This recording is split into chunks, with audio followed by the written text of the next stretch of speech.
Here we go, man. I know. Yeah, bad play calling, Watson. Baltimore Ravens coming to town, man. And I know it's stacked against us. I know it's 8.5. I don't care.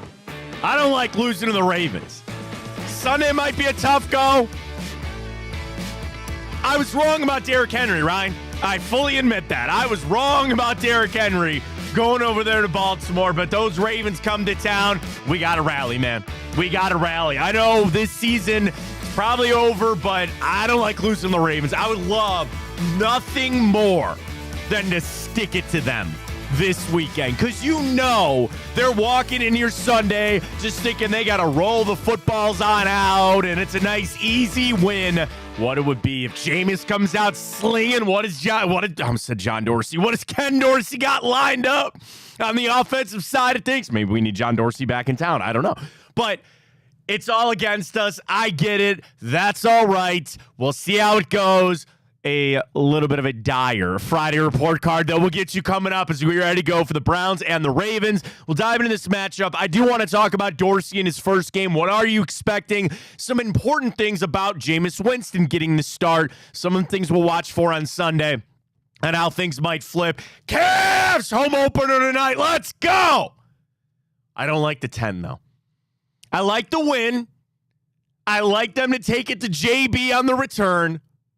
And I got maybe a little interesting question off of that. You going to boo JB tonight? If you were in the arena tonight, Rocket Mortgage Fieldhouse, would you boo JB Bickerstaff? That would be the lamest thing anybody's ever done. Why would you boo him? Give me one good reason to boo him. 2 booing incidents in a week in this town? Give me one reason why you would ever boo They don't JB like him. The players don't like him. I guess no. Okay, you go back to that one podcast quote. I wouldn't. There would be no reason. No, to boo I think JB it's pretty clear that the team was kind of out on JB Bickerstaff, but he's back in town tonight with the Detroit Pistons. It is 10.5, so we'll talk a little wine and gold as they get their season or home opener ready to go tonight. We'll go around the league with our picks. Let's go for that. We'll get to timeout. We got the grid, Friday report card, morning update. We got it all on a Football Friday. Right here on Big Play. Welcome to the show, everybody. I am Matt Fontana. He is Ryan Tyler. I already got the good vibes, my guy Dan, because this shirt is 1-1 on the year. Dude, so you know how it's 1-1 on the year. I wore it for the Jags win. We're 1-1 on the year. So you know how we were doing those shows at Lakewood Truck Park? Yes. So Dave, obviously Big Play Dave, comes up to me. He's like, Ryan, come here. I'm like, what's up? He's like, he points to this guy. He's like, do you know who this is? I'm like, no. Should I?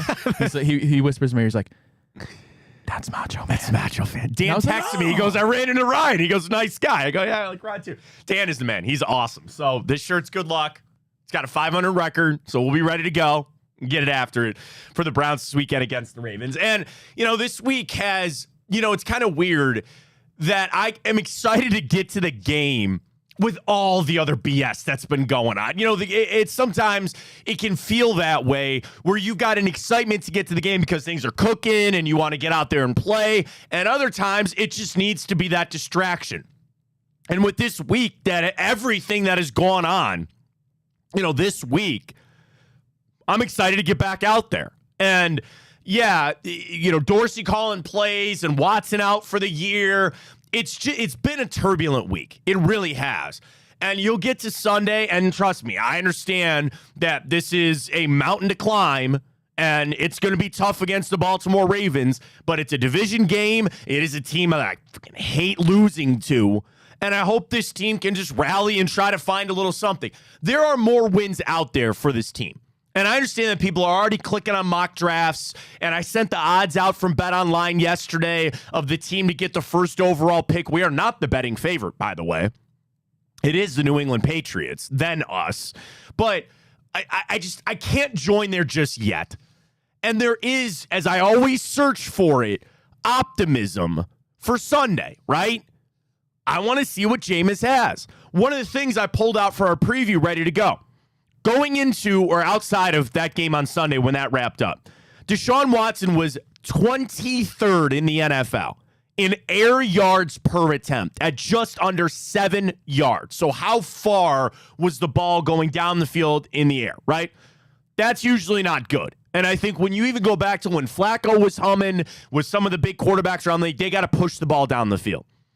Jameis Winston comes in averaging over 10 air yards per attempt in his career.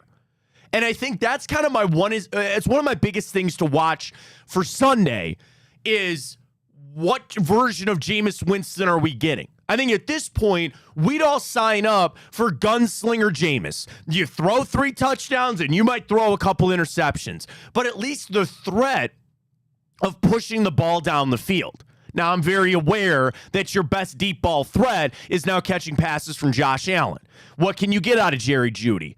Elijah Moore, the forgotten man, steps forward for Cedric Tillman, all that. But that's kind of like my intrigue, optimism, however you want to look at it, of why we're going to sit down to watch this game at 1 o'clock. And I have friends and family that are going to the game. Not really all excited about that, but like that's kind of my intrigue for this. What version of Jameis are we going to get? And then, all this stuff wrapped up about Dorsey and what offense he was going to bring here. And it was all meant to be for Deshaun Watson. Ryan, Jameis Winston, I don't want to say is as polar opposite as you can get from Deshaun Watson, but it's not the same. It's not similar. So that's even more of a reason why the discussion this week about changing play calling was so mind-boggling. Now, you got to put all your eggs in this basket that Dorsey's going to flip some things and try to acquiesce to what Jameis Winston is going to do. Now, the other part of this, and we'll get to the Friday report card coming up, the Ravens have the worst pass defense in the NFL. There is nobody in the NFL that gives up more yards through the air than the Baltimore Ravens. Now, you dive into that to say what? Here are the quarterbacks that they have faced, okay? They lost to the Chiefs in the season opener. Then that shocking loss to the Raiders. That in that game, they let Gardner Minshew throw for 276. But then they had Dak Prescott, Josh Allen, Joe Burrow, Jaden Daniels, and Baker Mayfield. Now let that sink in too. They've won 5 straight. After they started 0-2 and people are like, wait a minute, are the Ravens phony? Now, one of the biggest flips for the Ravens, they started running the football. They really didn't start running it with Derrick Henry until the second half of that Cowboys game, and then all of a sudden, look at him now. He can't be stopped. He's a man possessed at the moment. But they ran through. Think about the 5 quarterbacks that they beat. Dak, Burrow, Josh Allen, Jaden Daniels, and Baker Mayfield. Now, a lot of those games were shootouts, especially the one with Baker, which I think can inflate some of those statistics about the yards given up. So that's where, if I wanted to slice it that way and just go, the Ravens can't stop anybody through the air, you also have to look at it and say, look at the elite quarterbacks that they had to play, and they still found ways to get to wins. We'll talk about Lamar Jackson in a second, and he's a big reason for that with Derrick Henry. But then the other side of it is they're the best running defense in the NFL. Nobody gives up less yards in the NFL on the ground than the Ravens. Is that not a bit of a recipe for failure for the Browns? But then I stop and I say, Nick Chubb's not back fully yet. You got some nice carries with him. You're not going to have Jerome Ford for this game. As much as I'd like to say, make it that sloppy, ball control type of game, I don't think you can do that. You're going to have to throw with Jameis Winston. And you can pick on some of this secondary, right? We'll look around that as well as we look at their defense. Their corners are sus. They are suspect. And Marlon Humphrey is still hurt. He's missed practice the last 2 days. If he can't get out there, that opens things back up to what you should be able to do throwing the ball. Ryan, what's your comeback to that? Who the hell are you going to throw it to? Another big game for David Njoku? Yeah, potentially. The other thing, I was looking at that too. They gave a touchdown up to Zach Ertz last week too. I'm sorry. No. That was 2 weeks ago. I take that back. But they've also not faced what you would call elite tight end. Like, you go back to the Bills game where they smoked them. Dalton Kincaid didn't do anything in that game. And neither did, who's the other guy? Dawson Knox. So, maybe this is a little opening for Njoku. Can you go to the Chiefs model and just say, we're going to make David Njoku our number 1 receiver? Well, I'll see. Again, here I am with the intrigue. Here I am with the optimism to see what they can do. A lot on Jerry Jeudy, but as crazy as it sounds, there could be an edge there. And especially, again, if Marlon Humphrey, who's got a knee injury, didn't practice the past 2 days, I don't think you're going to get him out there. And it's also called for what the Ravens are sitting there. Why rush him back in a game that you're pretty sure you're going to win anyway? So I don't think you're going to have Marlon Humphrey out there. You're going to be facing Brandon Stevens and Nate Wiggins. Again, on paper, should be that advantage for Jerry Jeudy.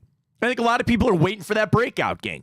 You know, now that the shock of Amari Cooper moving on, okay, you assume that Jeudy will ascend to that. You're waiting for your payoff. I am too. And now you put Jameis back in there. He's going to throw it 30 times. I think he's going to throw it at minimum 30 times. And I think that's the right number. You got to have that balance, but you're going to have to attack this defense. The other thing about Jameis being in there with the play calling switch, let's not forget that Kevin Stefanski is still here. This is still the base of his offense. And again, coming back to the theme of today's show, pulling the intrigue out of Sunday's game, there's still going to be elements of Kevin Stefanski and what this offense was when it was working well with Flacco and when it was working well with some of the quarterbacks that kind of fit what Stefanski does. He's still here. I know Dorsey's calling the plays, but as they sit there and put the Denny's menu together, there's still going to be a lot of what I think that's one of the things people kind of maybe misunderstand about this week, Ryan. The base is still there. The ingredients are still there. It's just up to Ken Dorsey on how he wants to call them or in what order. Or I'm sure the scripted plays. Something else I'm going to watch. You know, because Stefanski was money with those scripted plays. Starting second quarter, that's when my evaluation of Ken Dorsey is going to start. And again, I hope this happens. They go on a 7-play, 60-yard drive to start the game or something like that. Don't sit there and go, oh my God, Ken Dorsey's a genius. Those are scripted plays. That's a little Kevin Stefanski still sprinkled into this. My evaluation of Ken Dorsey going to start in the second quarter when he's out there freewheeling it here. I almost said free balling, but I guess I can say that in here anyway. And freewheeling it and seeing what he's got with the play calls. That's what it comes back to with what you're going to see with Dorsey. The flow, is he attacking the things that they are giving you? The feeling out process is always the beginning of the game. When we do this, what are they going to counter with, and how can we counter their counter? When they do this, what are we going to do here? It's all chess. It's setting up things in the second half. Now, a conversation I had with somebody yesterday, Ryan, I'll bring to you. And this is a dicey word in this town. Are you worried about rust with Ken Dorsey? He's not called plays in quite some time now. There's an element there of not being in that flow, of not being in there doing it. He got no preseason reps. He's not called through 7 games now at this point. And now you're just throwing him in there. There's going to maybe be that little element of, I haven't done this in a little while. I'm worried. I'm not so worried about rust. I'm just worried about Ken Dorsey in general because I understand you can't change your offense just like that mid-season. It doesn't work like that. But then if you're still running this based offense off of what Kevin Stefanski succeeds with, and now you have an actual quarterback that can orchestrate that offense, why are you giving up the play calling? And I'm going to ask you to tell me why, but there's no reason. It's another boneheaded move by the front office. Again, if that was the call, we all search for the answer of why. All you hear from Stefanski was, this was my decision. But you interrupt exactly that flow. Things weren't, it was bad. Trust me, it was bad. It wasn't all bad with Stefanski. And what now, you want to know what bothers you the most about this whole thing? We do not have the answer of if the problem was Kevin Stefanski or Deshaun Watson. Yeah, I do. Oh, again, we all probably know what it is. But now with Stefanski not calling plays, you're no closer or have more concrete answer that it really was just Deshaun Watson. Yeah, geez. And again, what a great decision by the front office to do this. Again, I get it. I'm not arguing with you on it. I just can't quite wrap my head around it. And I'm really excited to watch Sunday, not because I expect them to win, but I expect it to be another you-know-what show. And now we're not even going to have that answer of if it's Kevin or Deshaun. And I understand you're not going to get that in one game. No. And there's a lot of different things. But at the same time, why don't you start? It's the stupidest thing I've ever seen. I don't know. And that's if you see the change. Because at the end of the game, I hope this question will be asked, and I'm sure it will be. Whatever happens on Sunday, Kevin Stefanski needs to be asked, Kevin, did you see what you were looking for with Ken Dorsey calling plays? Did you see whatever you were looking for? And I guarantee you his answer will be, well, there was elements, the same thing about the offense every single week, right? Like, well, there was some good, there was some bad, like same thing over and over again. But there is, again, truth serum, which I like to call whiskey, if I gave it to Kevin Stefanski, what is he looking for with Ken Dorsey calling plays?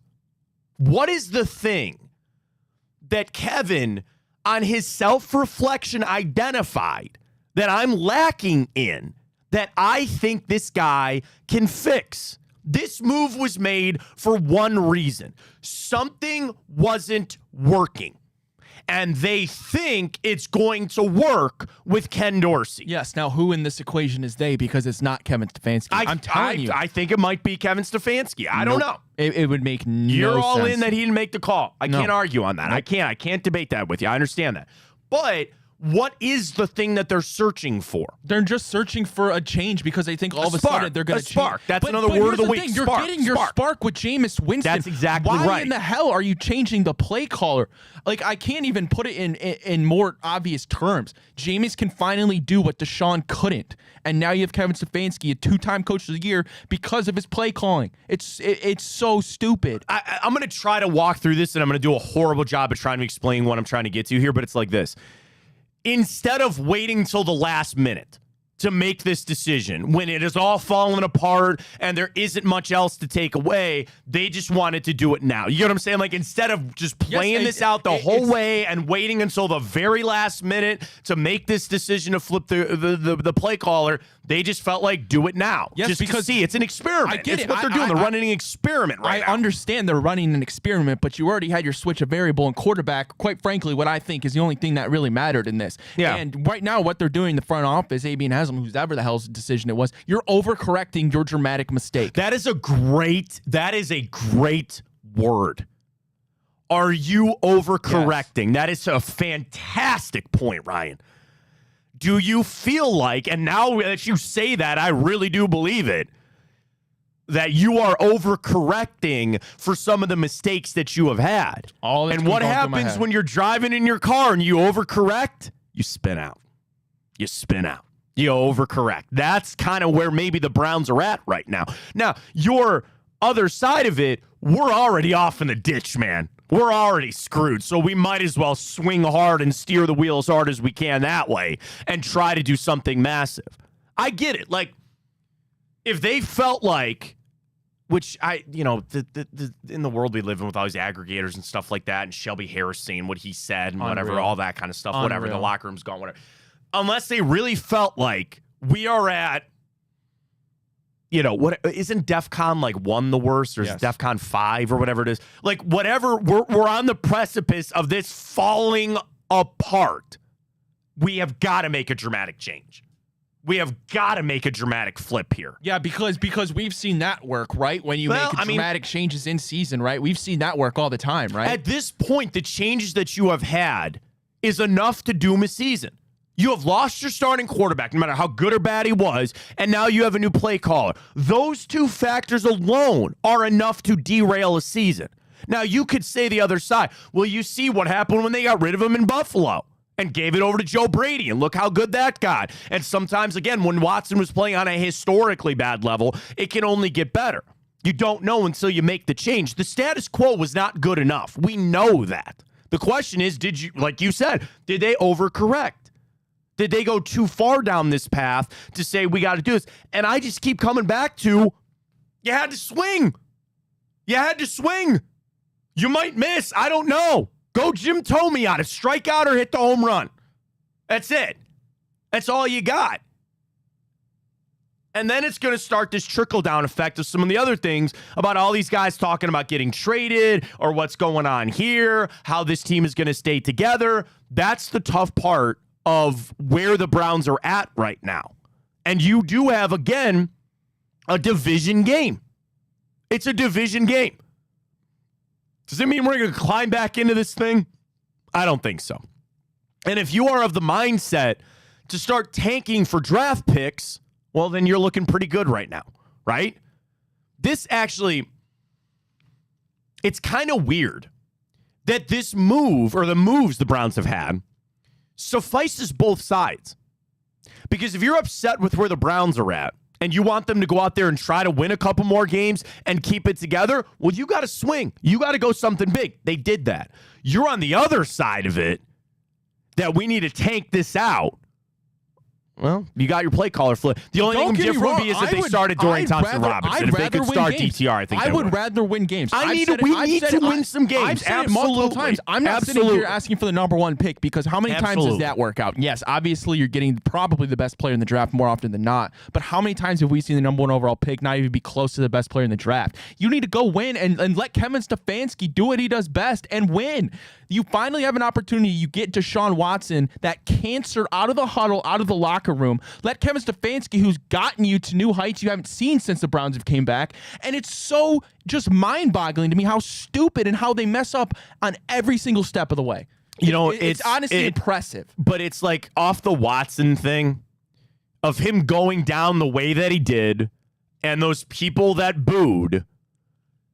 That was like a parting gift. Like, not in a good way, but you know what I mean? Where now, I think, I don't know if anybody saw it. Shelby Harris was on some podcast, I don't even know the name of it, and he was saying that basically the fan base in the locker room, the locker room is revolting against I'd rather lose the fan base than lose 6 games in 7 weeks, Shelby. The one thing we are going to be here. All those players in there, not going to be there forever. We're going to be here forever. And I'm not saying that they were right and they're booing and all that kind of stuff, but those players in there have got to understand why that happened. And I know that Miles had to get up there and try to defend Deshaun Watson. And I know Jameis Winston had to get up there and try to defend their teammate. That's them doing the right thing for the organization, all right? And people get too caught up into that. They got so wrapped up in that where you got Nick Wright and all these other people sitting there ripping Myles Garrett. And I just wasn't going to do that. I wasn't going to do that. I think maybe he could have chosen his words a little bit differently, but he had to go up there and basically make a statement on the behalf of the Cleveland Browns and the team. He had to defend Deshaun Watson. He should not have called him a model citizen. That was probably, but you could hear Miles in that. If anybody actually listened to it, unlike some of these national idiot pundits, they would understand. You could hear him struggling to come up with the words to say, and he said model citizen. I'm not going to knock him for that, all right? He was put in a box. That's the other problem.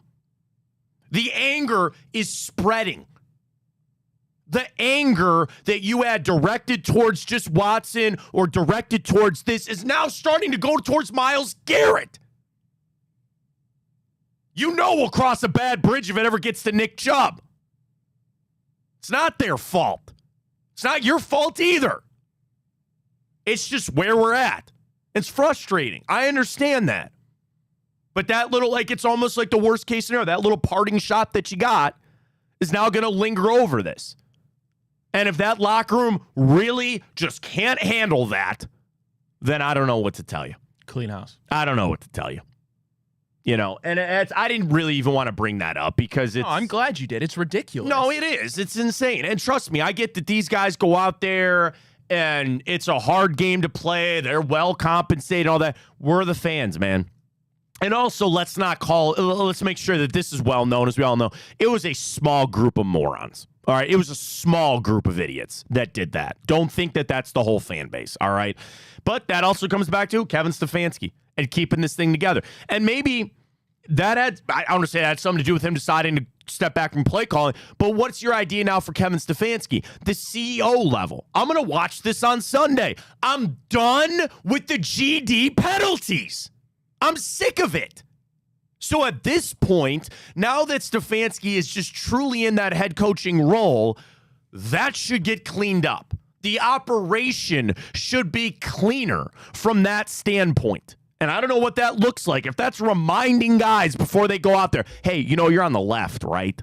Hey, Jed, make sure you're on the offensive line.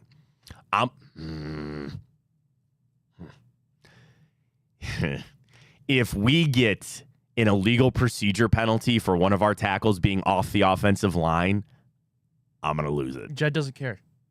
He might not even play. I don't even know what to tell you. He must practice again. Kind of status quo. But in a game like that, you're sitting down, your guys like, I don't care if I'd actually rather you false start by being over the offensive line.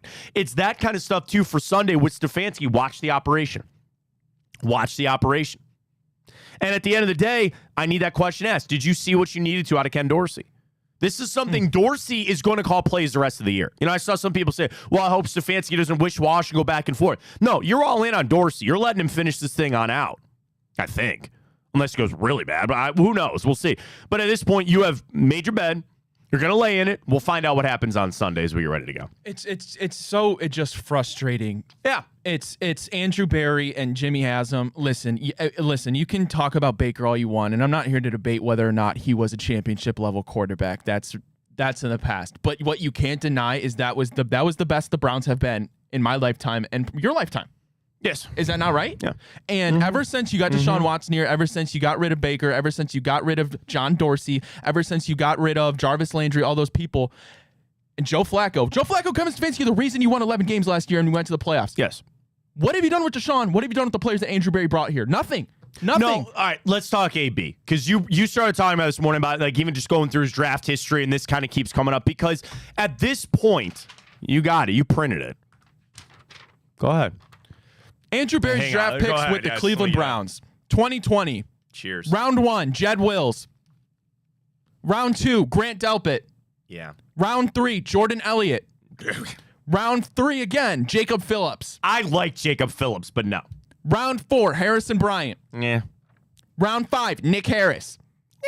For 5, that's okay. I'll give you the middle. Round 6, Donovan Peoples-Jones. Yeah, not bad for the pick. Okay. All right, 2021, shall we? Round 1, pick 26, Greg Newsome.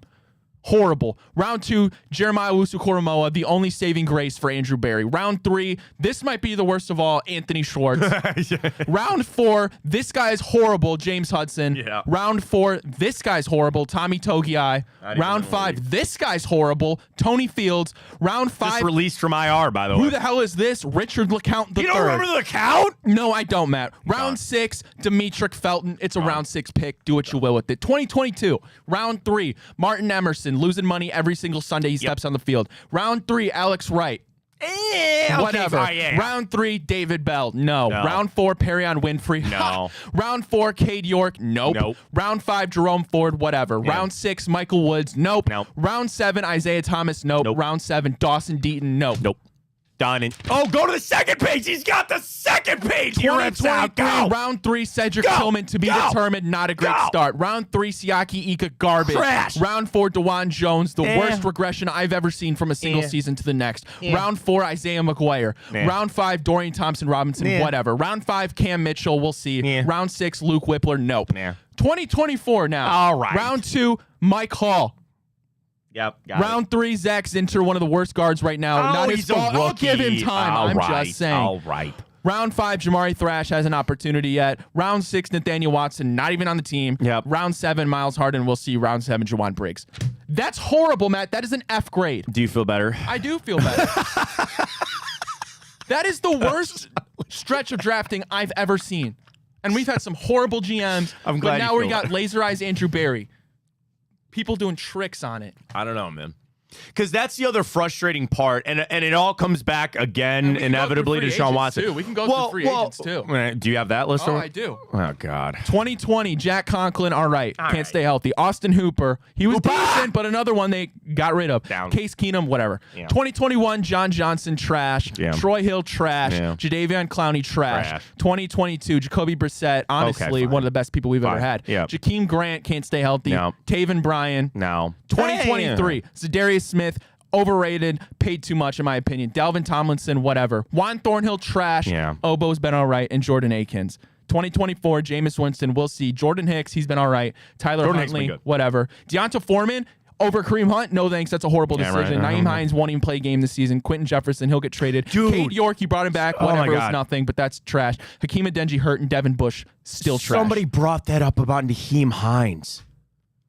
When do you How get fired? did you sign What do you have to him? do to get fired, Matt? Because at this point, I don't know what else he can do. But like specifically on Hines for a second, somebody brought this up. You got to start looking at your medical people and going, "What the was that? What?" And I get that today ACL surgeries are a dime a dozen. I get it. But what was that? Holy cow. Wow. We'll save AB's trades for another day. Wow. Trades might actually be the best thing he does. Low bar. Low bar. Elijah Moore fail, and also the way getting Amari Cooper was good. Trading away Amari Cooper was of course, good. That's his best move as general manager, hands down. But look how he fumbled that with Brandon Ayuk. Look at that. That's horrible. That's horrible management by GM. You pissed off your best player on offense, and now he's glad because he's out of this show and playing with one of the best quarterbacks Think about in the that. NFL. You instead of the third-round pick that you got, there was a chance you could have. I don't want to say that because they offered Brandon Ayuk. He didn't want to come here. You didn't have to Matt, So I think we're arguing so different poorly. things. I'm not blaming you. I'm not going to put AB on the Ayuk thing. Andrew Berry has to be fired. He's not going to be. He's probably not. The only reason you were relevant last year was Kevin Stefanski, Nick Chubb. Oh, obviously, I mean, not Nick Chubb, excuse me. Jerome Ford was decent. David Njoku had a good year. Why, though? Because of Joe Flacco, and Amari Cooper had a good year. Why? Because he's awesome, and he had Joe Flacco, a quarterback that can actually get him the ball. Here's the other thing that is going to help your argument here. As this season goes on, what would you like to see? Some rookies play. Who? Like Mike Hall will get out there. Okay, sure, fine. But I guess Cedric Tillman, at this point where you are entering what you talked a lot about a couple weeks ago, the evaluation period for some of these guys, you don't even have a young crop of players to throw in there to say, well, we got to see what these guys got. They could be part of our future. Yeah, because one, we all know the draft capital he gave up to Deshaun, but also because you draft players that can't even get on the field because they're criminals. not on the team anymore. Because they're not criminals. on the team anymore. Right. I get it. I understand. That's the other frustrating part. Fired? What do you have to do to get fired? I guess all you need is a Harvard degree, and you can last as long as you want. No. Yep. I mean, listen.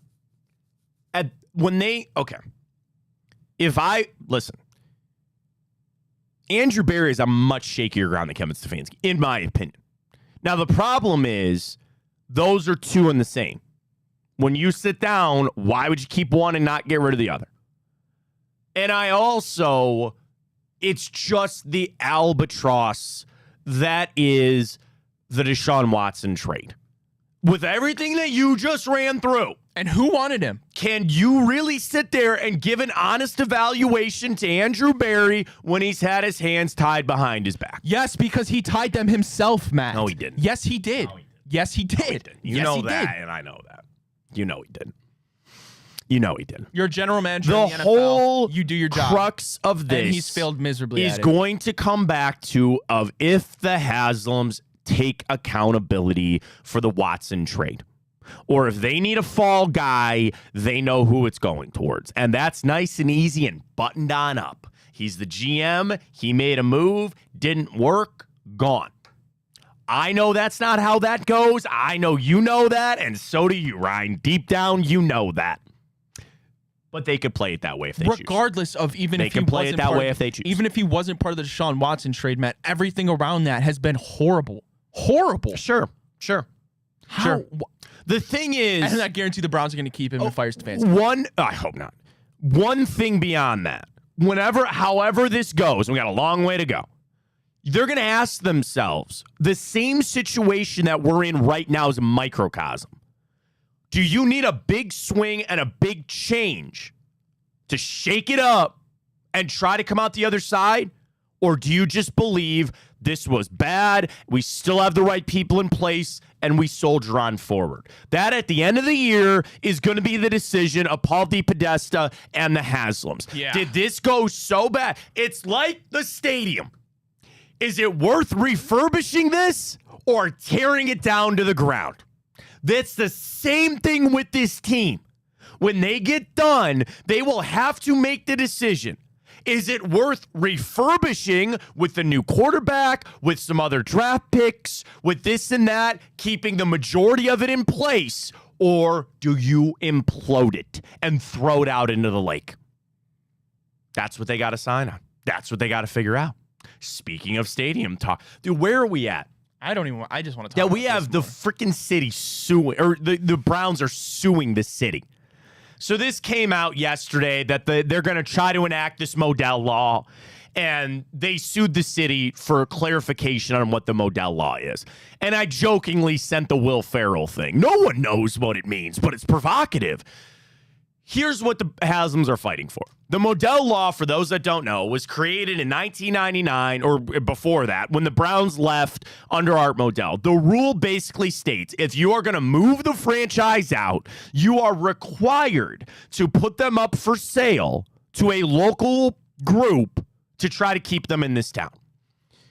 They're going to contend in the city of Cleveland that them taking the Browns to Brook Park is leaving Cleveland. Therefore, the law is enacted. The Haslams and the Browns are going to contend we're not taking them out of the area. They're suing for clarification on the law. Can we not take them out of Cleveland proper? You're technically still in Cuyahoga County. All it does, you want to know the only thing this does? Is fatten some checks up for a bunch of lawyers. Because now they're on the clock, sitting there having to argue this back and forth. Your taxpayers at work, or taxpayer dollars here at work for the city of Cleveland paying their lawyers, and the Haslam now got to pay their lawyers to fight this. That's where we're at. Can't ever be easy, can it? Can't just be as simple as they're leaving. The last gasp from the city of Cleveland. Narrator, it's not going to work. It ain't going to work. They're going to Brook Park. That's how that's going to go. If your last hope is sounds like poorly written law from over 25 years ago, probably not going to work. You take that to court. You take that to any judge. Take it to a circuit judge, Supreme Court, whatever. I don't even know how that works. I hope to never find out, to be honest with you. And you sit down and they go, this is a law they wrote in reaction to the team getting taken away. We're not taking the team away. We're just moving to a brand new facility that's going to influx a lot of money into this town. Done. Where's the gavel? Done. Other studio. Done. The judge will laugh. Next docket. Like, that's it. What do you mean? There's no way the city of Cleveland's using this. And it's like, it makes them look bad, doesn't it? Does this not make it look bad? Like, let it go. Let it go. And I understand that they want to keep fighting because they think that, I guarantee you they had some lawyer who, again, just wants to be on the clock for whatever, thousands of dollars an hour to try to do this. They had some lawyer talk. And don't worry. We got this right here. They just want to keep on the teat, man. They just want to keep getting their money. Keep cashing those. Hey, man, here's your invoice. Here's your invoice. Done and done. Some law firm's going to make a lot of money off this for nothing. It's frivolous. It's stupid. But God bless the city of Cleveland for trying, I guess. That's where we're at. All right, before the Friday report card, let's dive into the ESPN preview. Browns-Ravens. Here we go. Ravens storyline to watch from Jamison Hensley. Running back Derrick Henry, the NFL's leading rusher, goes against the Browns defense that has not allowed a running back more than 67 yards this season. Henry is on a tear with 873 yards already, which is the most that he has ever had through the first 7 games of a season. Cleveland did hold Henry while he was on the lowly Titans, just 20 yards a year ago. He said, I know the Browns' record doesn't show it, but this defense is physical, and they fly to the ball. Everybody got a nice little laugh out of Grant Delpit yesterday when they asked him, how do you prepare for Derrick Henry? He goes, we put DeJuan Jones back there to try to tackle him. This is a Browns defense that knows Derrick Henry. They have run into him before. And, the physical part of it, you've got bodies. You have guys that should be able to match up the size. It's all about the defensive front. And as bad as things are, I saw this, I think it might have been 33rd team, might have been PFF yesterday. And they ranked the best defensive lines in football. We were like 7. I think we were 7 or 8 on that list. So as bad as it is, you want to stop Derrick Henry, you have a D-line that should be able to. Now, I say that's stopping relative. If he doesn't crack triple digits, that's a win for the Cleveland Browns, to be honest with you, on Sunday. Browns storyline to watch from Daniel Oifusi. As we know, Jameis Winston taking over at quarterback. This is where I got that air yard stat, by the way, from Daniel. Watson, 6.9 air yards per attempt, ranked 23rd in the NFL coming into or finishing out last week. Jameis Winston in his career averages over 10 air yards per attempt. That could help exploit a Ravens defense. Ready for this? Yep. They have given up a league high 20 receptions of over 25 yards. Do they get one on Sunday? Again, completions of over 25 yards, nobody in the NFL has given up more than the Baltimore Ravens. Hey, write that down.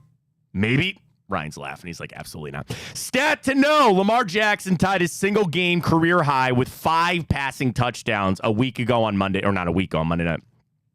He needs 4 touchdowns to match the mark he set in 2019 for the most touchdowns over a 2-game span in franchise history for the Ravens. Bold prediction from Seth Walder. Winston sacked 5 times, but also throws 2 touchdowns. And he said, I'm betting Cleveland's inability to deal with the blitz was not only a Watson problem, but at the same time, quarterback play should improve with Winston. Fantasy X Factor is going to be David Njoku. He's had a season-high 14 targets against the Bengals, scoring almost 24 fantasy points. Again, I don't know who else is going to throw to. Might as well go with Njoku. This is one that I tweeted out, too. Here's your betting nugget. So this week, there's 1, 2, 3, 4, 5, 6, 7 road favorites this week. 1, 2, 3, 4, 5, 6, 7. 7 road favorites in the NFL this week. There are 3 of them that is a touchdown or greater. Jets are 7 over the Patriots. Chiefs are 9.5 over the Raiders. Might as well be $1 million. And the Ravens are 8.5 or 8 against the Browns.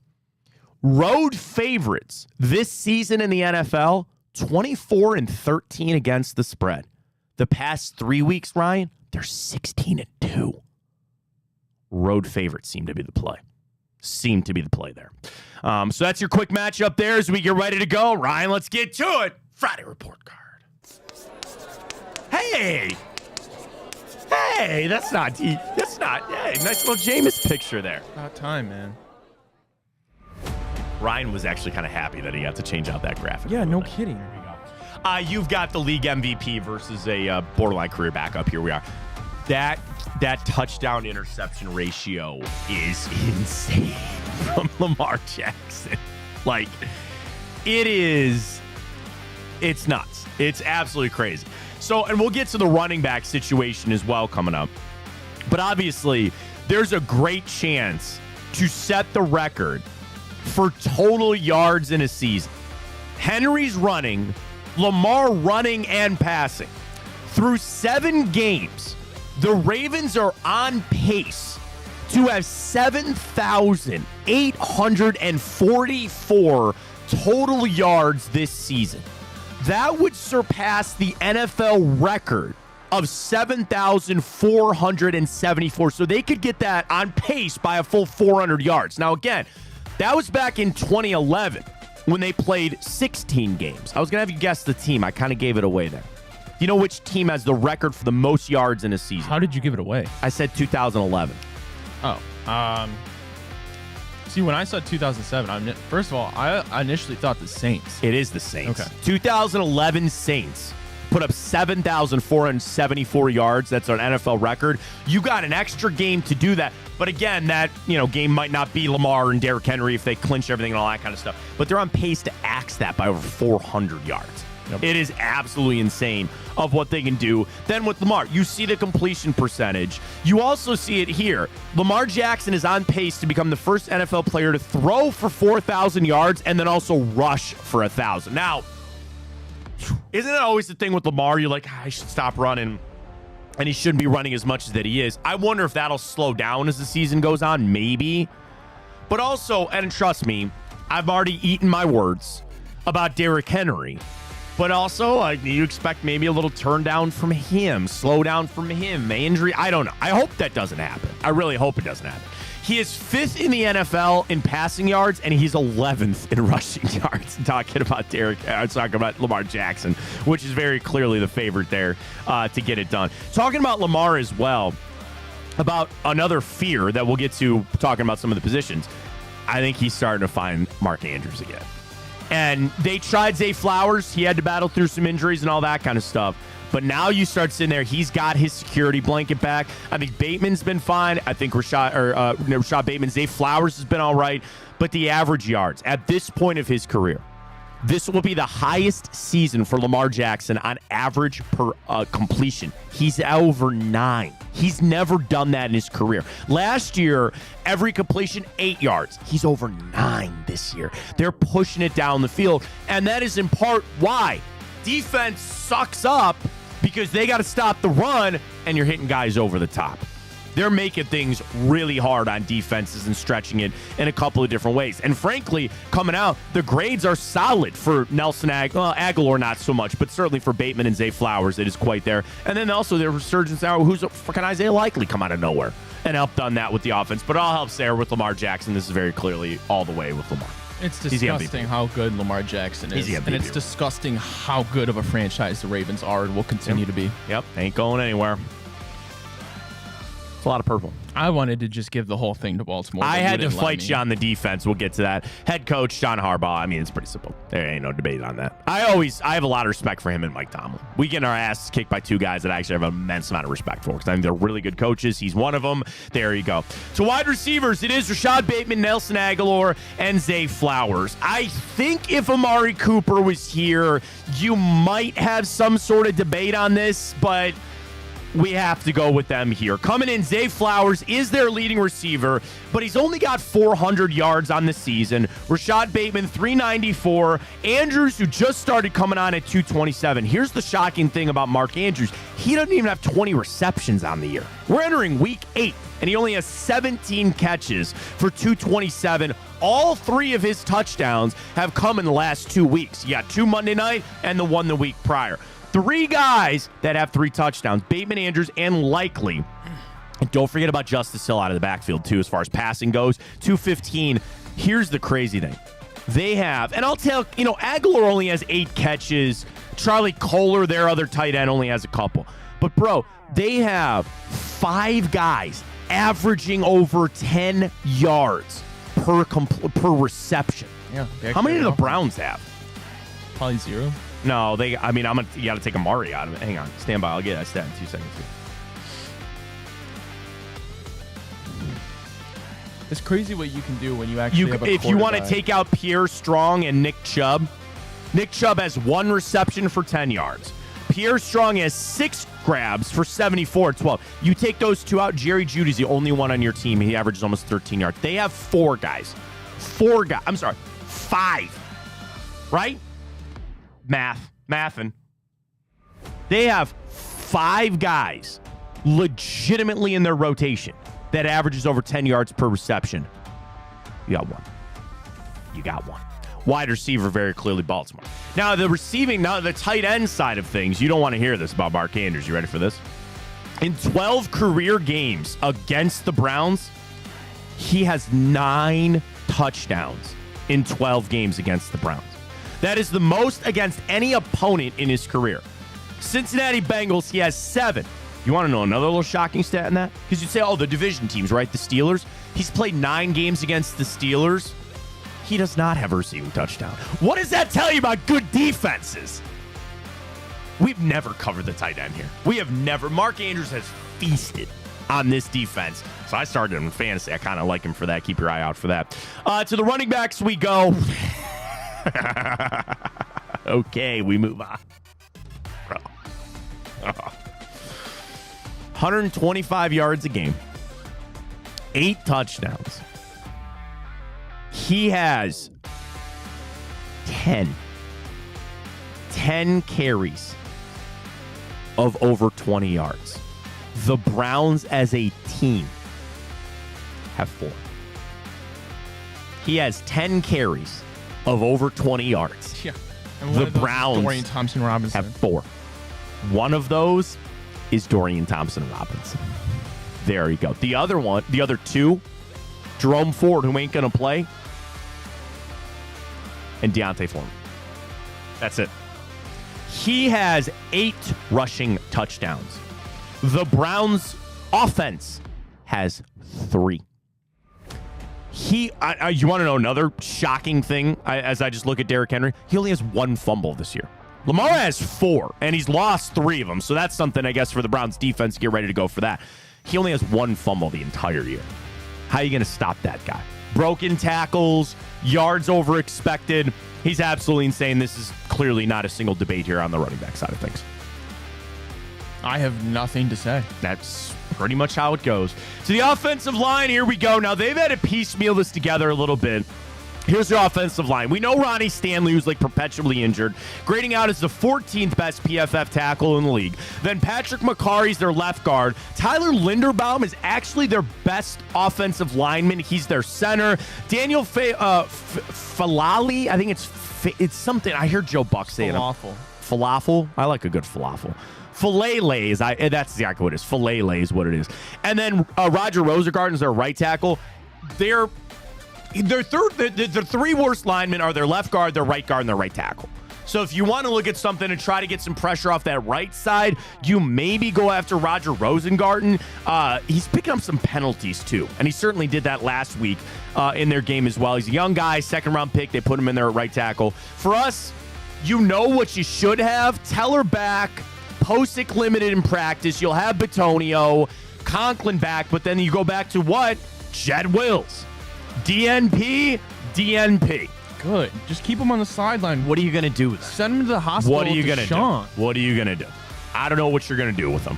So offensive line, again, I think of majority of these, it's probably the closest, but it is still Baltimore. You would take their offensive line over ours. I would take anybody's offensive line over ours. Nah, I wouldn't say that. There's still pieces. They're hurt. Hopefully they'll play up to the level that you need, but we'll see. Final thing, and we had to argue on this, and we gave the defense to the Cleveland Browns. Here's where it lays out. Number one, total defense.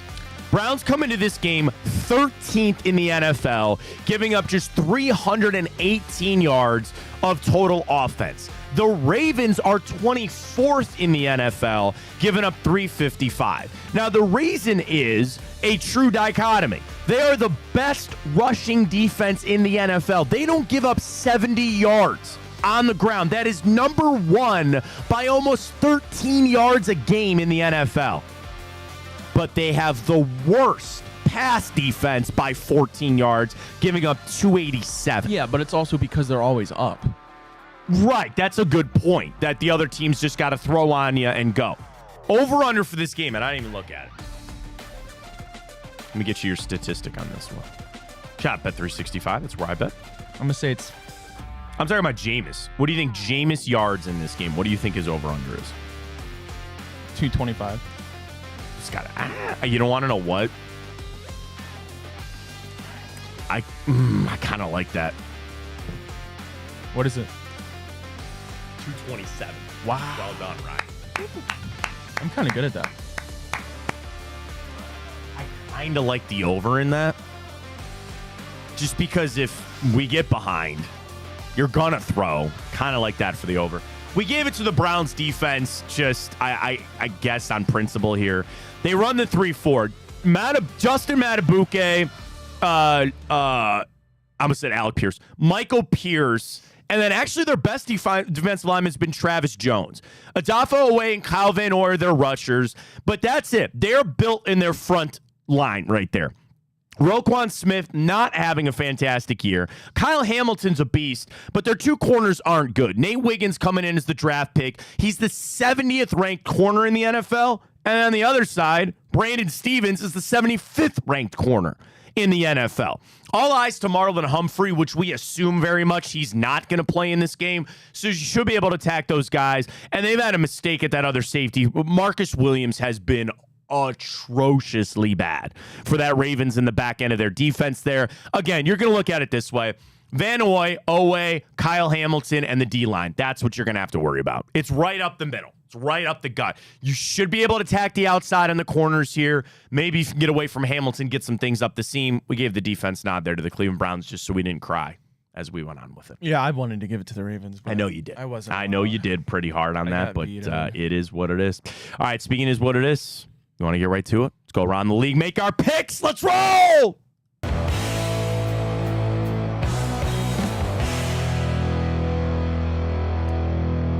All right, here we go. First off, Thursday Night Football, a loser for both of us, as it was Minnesota who got smoked. We both took them last night, did not cover, obviously didn't even win the game outright.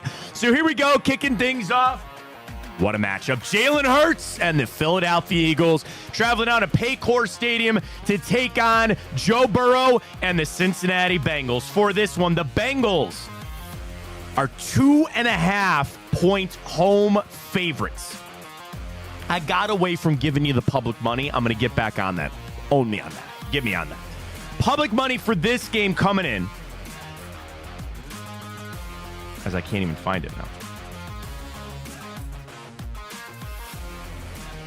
I don't know why they don't do it by time, but here we are. 71% of public money is on the side of the Philadelphia Eagles in this game to cover, being 2.5-point dogs.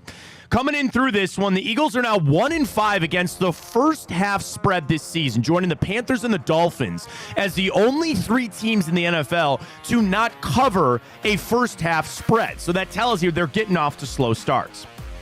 In Joe Burrow's career, he is 40, 25, and 1 against the spread. That is a cover of 63%. Now, we know the Browns been a bit of a struggle in his side, and he still covered again last week. Burrow has faced a team off and against the spread cover in the previous 29 times in his career. In the games following facing a team that Burrow has covered before, he is 22-6-1 against the spread, including 4-2 in 2024 as well. Dating back to 2022, Joe Burrow is 10-2 straight up against the NFC, including 12-6-1 straight up in his career.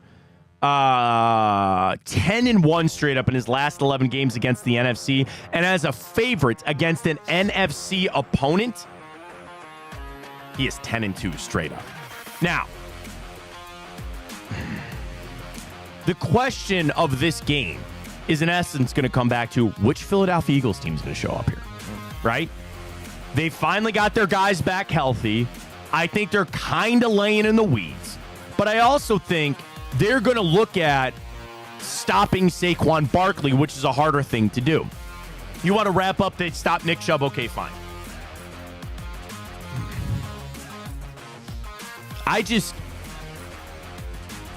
Philly's defense is good. They only give up 4.5 yards per play over the last couple of games. I just don't see a way that Cincinnati's defense stops Philly. I think this might be a shootout. How about this trend? Philly is on an 0-10 against the spread streak against Cincinnati in the last 10 games. That's a historical stat for it as well. I'm going to go with my gut here. I'm going to go Philly. I actually think they win the game outright. If you're going to give me the 2, I'll take Philly.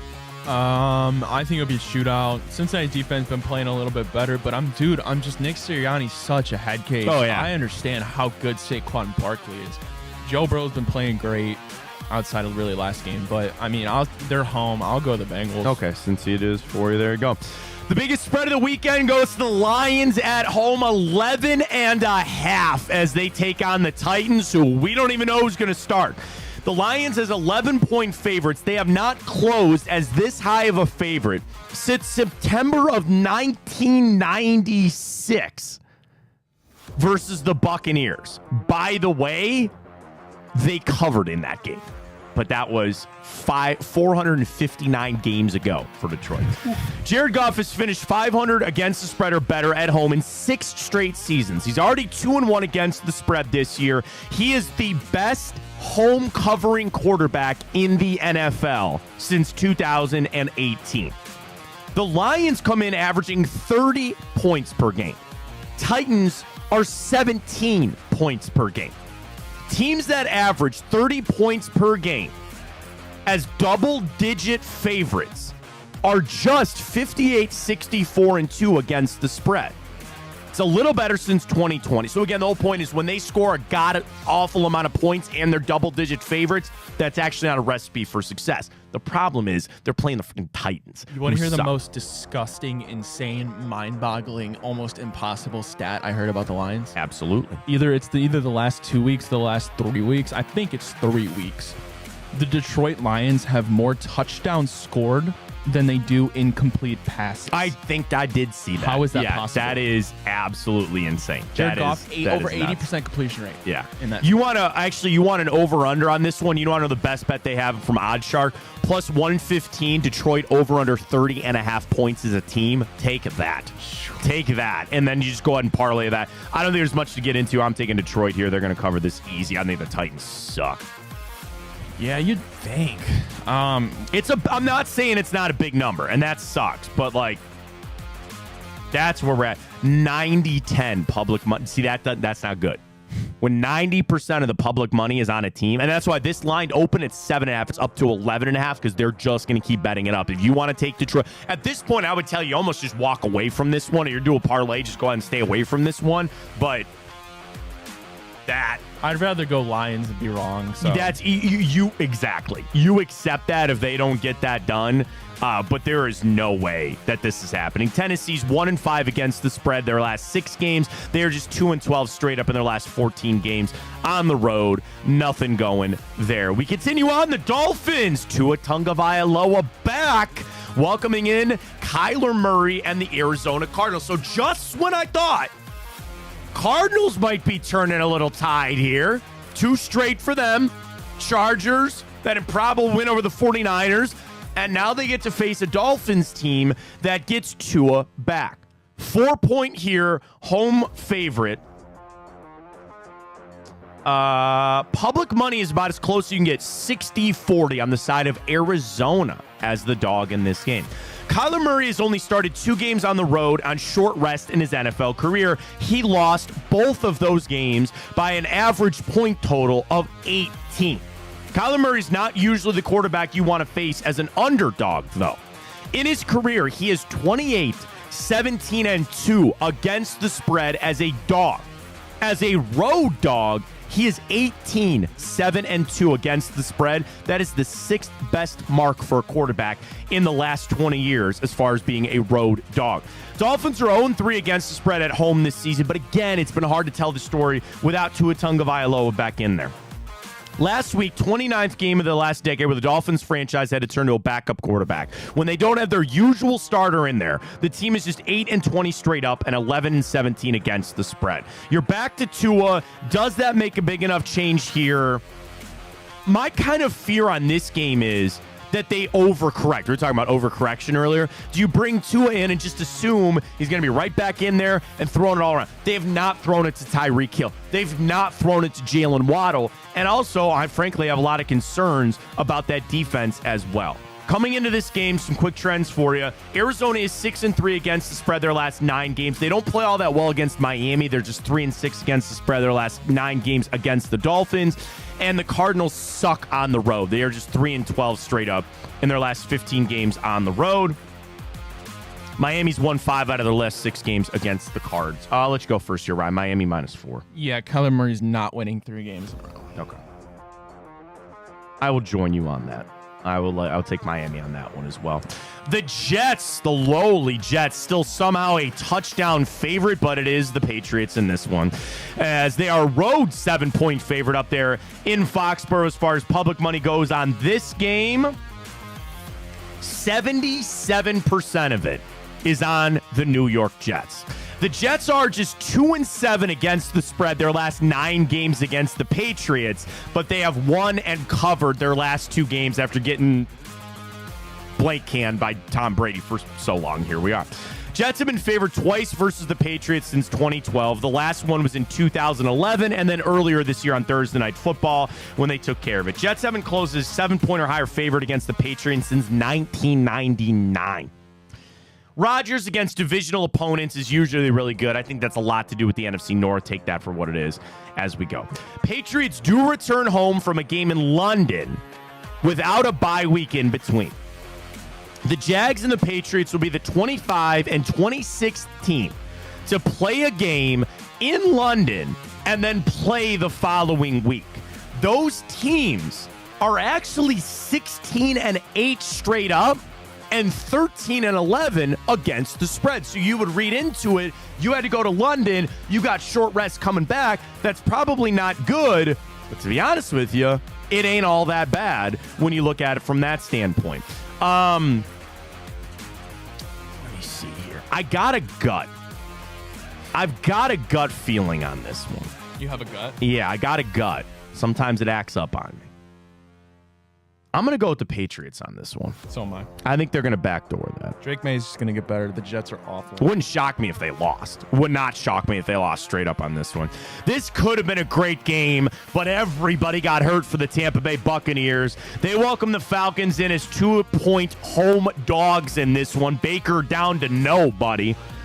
And the Falcons kind of reeling. a little bit as they come into this one. Public money, 2.5 for the Falcons on the road. This one is 60-40 on the side of Atlanta. Falcons have covered 2 straight games in Tampa entering this contest. That's the first time they've done that in a decade. Kirk Cousins is already 3-0 straight up and 2-1 against the spread against divisional opponents this season. During his time in Minnesota, he also owned the NFC North when he was there. Here's Kirk Cousins, how he performs after a straight-up win and a loss. Following a win, he is 32-44-2 against the spread. He is the second worst quarterback in the last decade following a win. Following a loss, he is the 5th best quarterback, going 40-26 against the spread following a win, or following a loss, excuse me. So he rallies the troops about as good as you would expect him to, but he's not so good on getting on win streaks. What did Atlanta do last week? They lost. That would tell you this leans even more toward Kirk Cousins. A good home spot for the Bucs. Teams that play on Monday Night Football at home and then are home again the next week are 24-6 straight up and 18-14 against the spread. Baker Mayfield on short rest is just 7-5 against the spread in his career. Baker Mayfield at home against a divisional opponent. He's just 4-10 against the spread at home against a divisional opponent. Again, a lot of that is career what he's here with the Browns. This is one of the ones like you feel like you have to take. Do you take Atlanta and just say that if they don't cover, like that's just the who's Baker going to throw now? They can throw to Rashad White. They'll run it with Bucky Irvin, like it's really, I don't want to say a must-win game, but 2 4-3 teams scrapping it out for that division. I lean towards a better defense with the Bucs, right?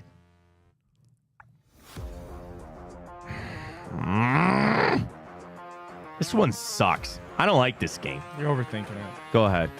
Short week. Baker can't throw to Mike Evans or Chris Godwin. You can't just adjust your offense. Baker has been good this year at points. He's been great, but no, he's no world beater right now to overcome that. Last time they played, it was a giant shootout. You don't got the weapons to score that many. Give me the Falcons. ATL it is. I'm going to agree with you on that one.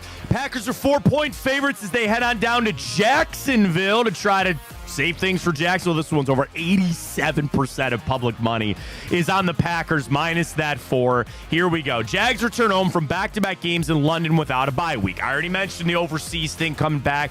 It's not as bad as you thought. Trevor Lawrence's last 3 starts have gone over in each of the totals. He's only had 4 straight starts in his career. That only once has that happened, that he's had 4 straight games where the over has hit. He is actually one of the better quarterbacks on hitting the under as it goes on.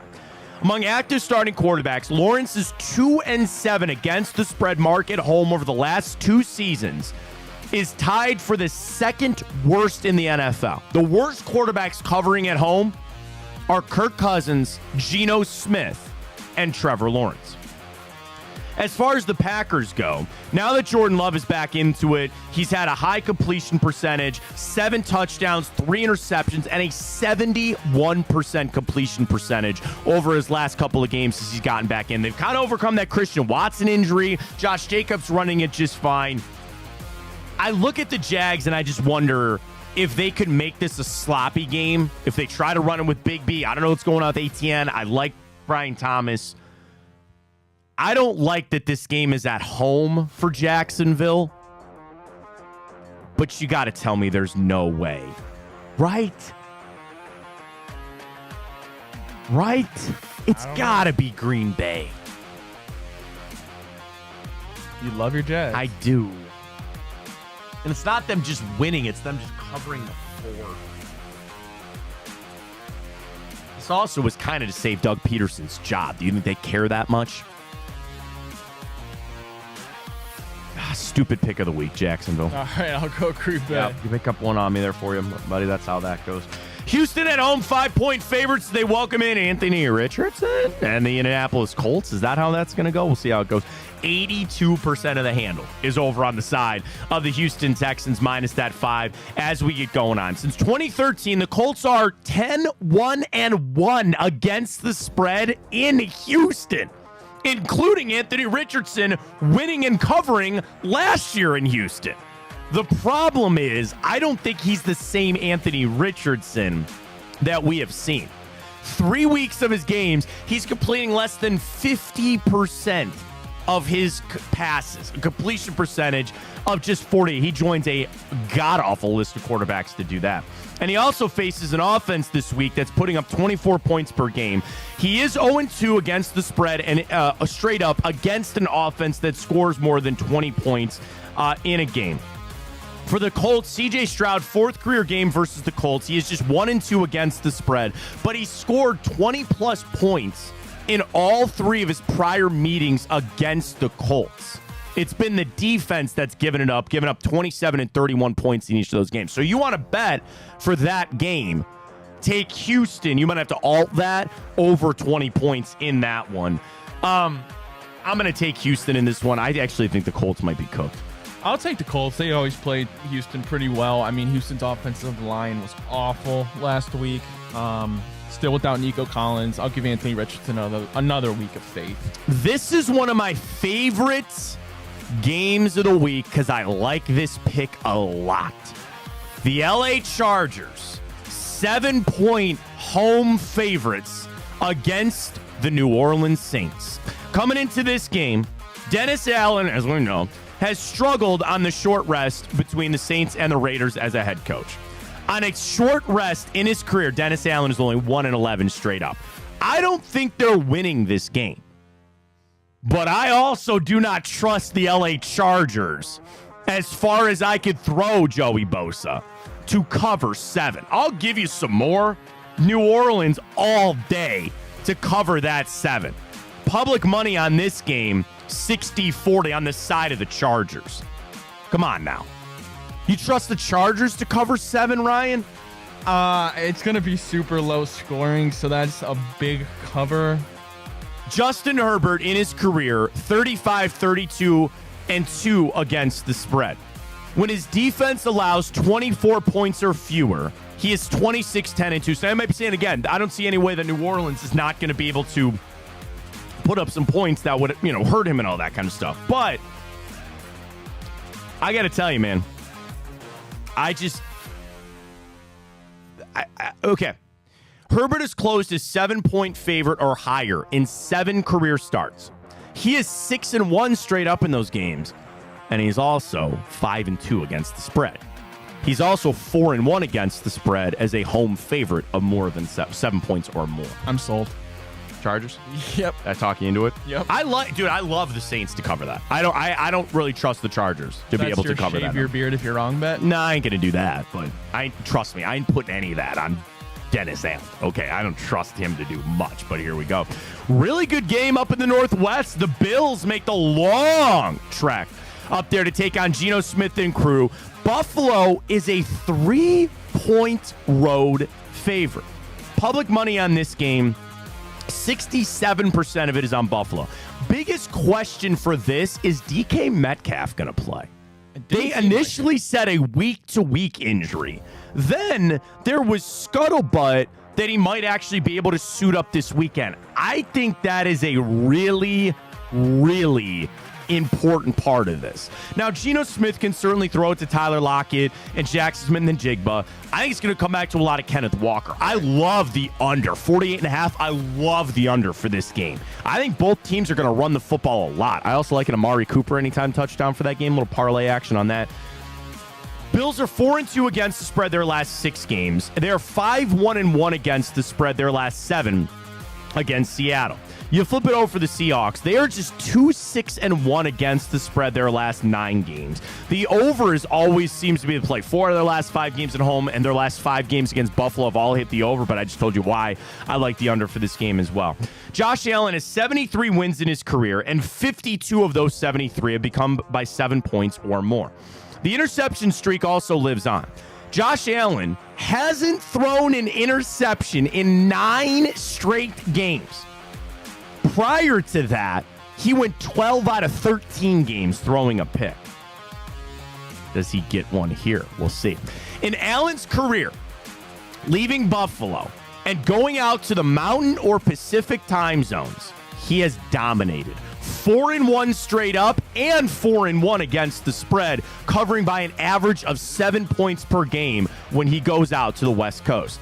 Since the beginning of last season, remember the stat I told you about Kirk Cousins and Trevor Lawrence? Who was the other guy that's terrible at home? Geno Smith.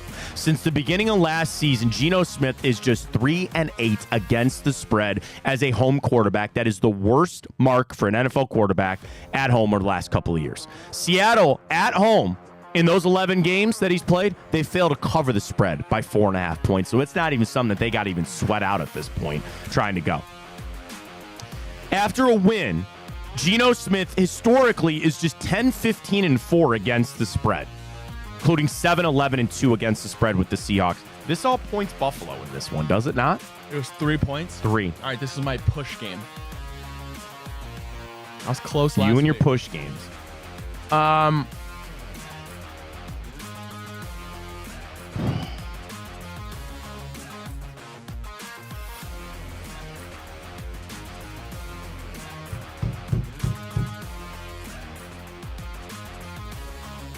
Is Buffalo going to win that game?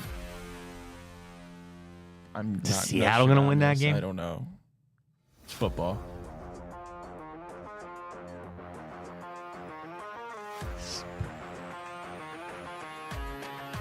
I don't know. I have no idea. I want to take Seattle so bad. I want to take them so bad, but I won't. I'll take Buffalo. Buffalo it is. The Broncos? I'm not even going to get into it. Carolina plus 10. You trust Bo Nix and Sean Payton to cover 10? I don't care who they're playing. I don't care who they are playing. It is Carolina taking the trip out to Denver. 70% of public money is on the Broncos. Panthers are covering that number, buddy. There's no way. Come on now.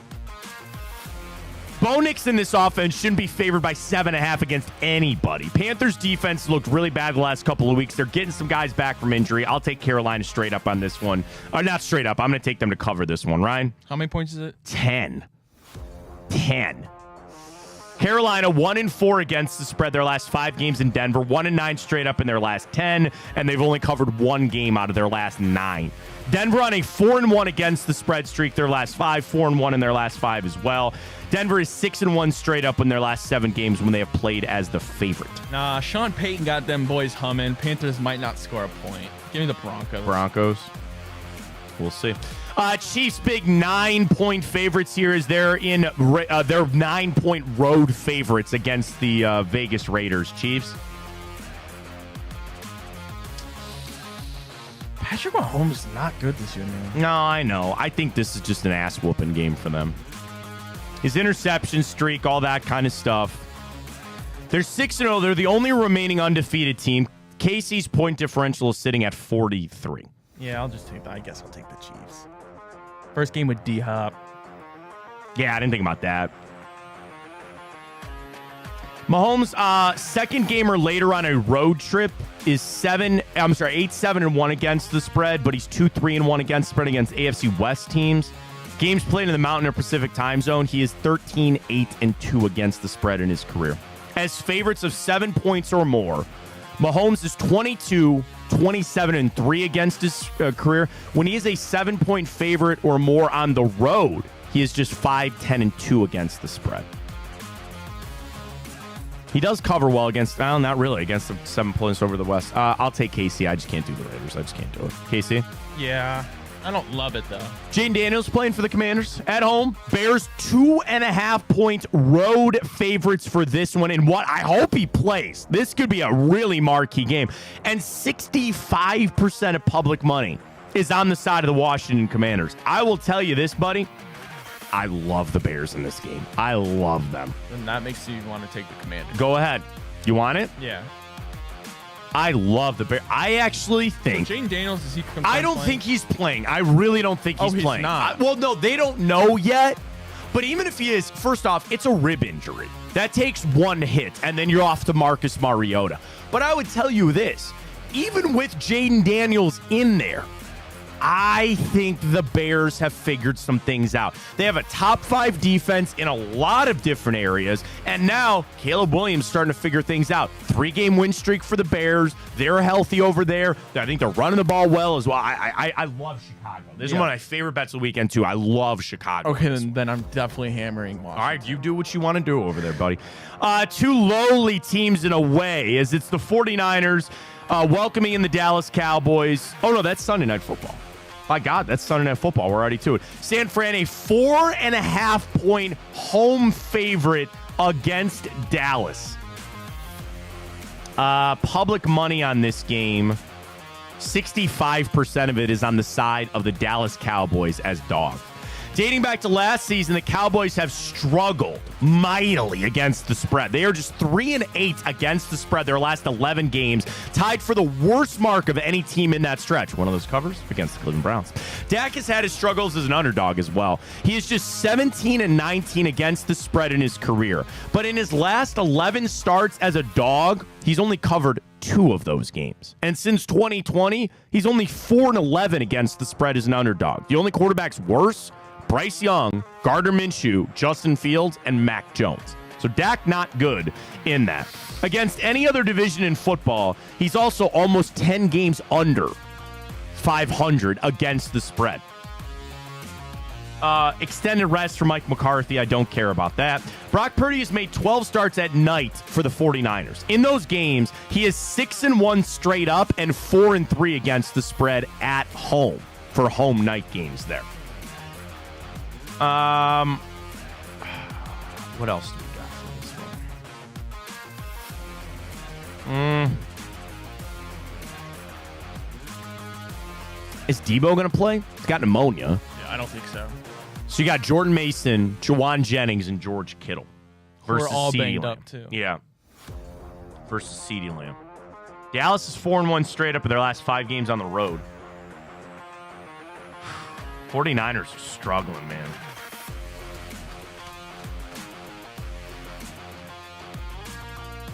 I'll go 49ers. I can't do the Dallas Cowboys. All right, I'll say Dallas. Dallas it is.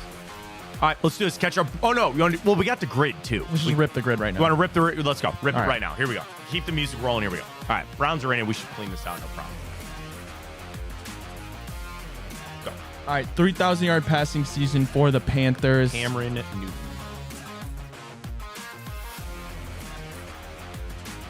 Derek Anderson. Baker. Or Baker.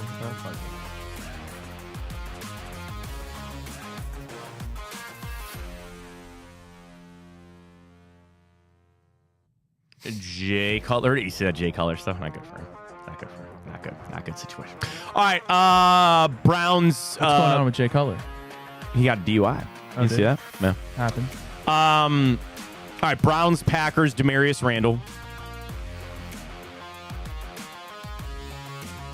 I'm not even going to try to spell Demarius. Right there. There you go. And then Browns, Chargers. Travis Benjamin. Wait. Sorry. Panthers, Chargers were... No, did he play in Carolina? I think he did. We'll come up with it on. We'll just put Travis Benjamin there, I guess. Well... I think he played in Carolina. I'm pretty sure he did. So then he would also work Chargers, Panthers, but I don't know for sure that he played in another Browns, Chargers real quick. Yeah, that's the, off the top of my head, I can't. What? Justin Hopkins. Oh, yeah. Oh, and Tyrod Taylor. Duh. I think Travis Benjamin works there. Did Tyrod Taylor play for the Bears? Am I making that up? It sounds right. So you think Travis Benjamin? I think Travis Benjamin works there. No. You're so washed. I'm so bad. Should we just go to break? If you want. I was going to finish it out, see what else we got. All right.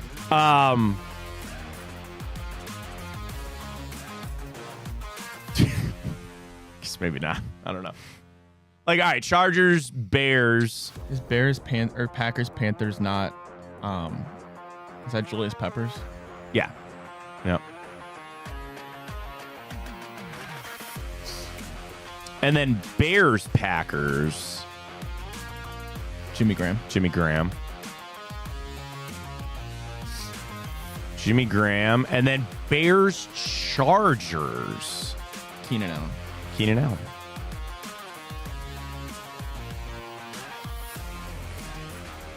Scroll down. Mike Tolbert. Good pull. Where did Travis Benjamin play? I swear to God. I think the Bills. Is that what you're thinking of? Maybe. No, Browns, Chargers, 49ers. That's it. Wow. Huh. Well, it is what it is. All right, done and done. Let's catch our break. We got timeout. Browns play. Cavs back in action tonight. We'll get our wagers set for that. Stay with us. Fontana Show right here on Big Play. I'm Garage Beer, and this is Bobby Carpenter. Garage Beer. Beer-flavored beer. Beef with an F? Okay, my bad. It's crisp and cool, and it doesn't taste like ass. I'm Bobby Carpenter. I drink in garages because my wife says I don't belong inside. If you like a cold breeze on your bag, drink Garage Beer. It's American, and so can you. Garage Beer.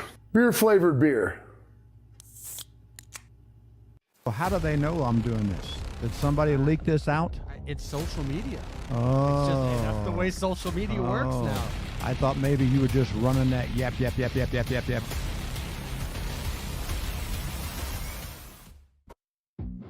everyone, Tim Kitzer from NBA Jam and NFL Blitz. You're listening to And I think they got 11 last year because we were just riding the highs of Flacco fever and the crazy run that they went on in the second half of the season this year. I'm going to go 10-7 as my Browns record prediction. I'll take a game away. I agree wholeheartedly with what Bruce said, that this division is brutal, and the Browns are going to have to take care of business early on in this season because they don't catch a divisional game until like week 7 or week 8. So you got to beat Dallas. You got to win some of these winnable games early, so that way you've got a little bit of a cushion in the AFC North when those games begin. I'll go 10-7 for the Browns this year.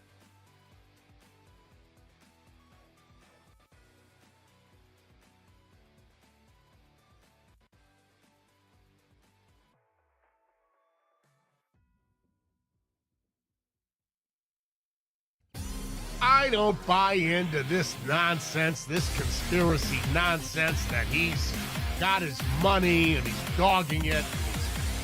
That's ridiculous.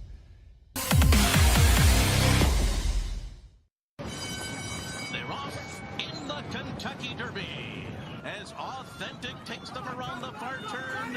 Tis the Law's making his move now, and they're into the stretch. These two stride for stride. Authentic, tis the Law. Here's the wire. Authentic has won the Kentucky Derby.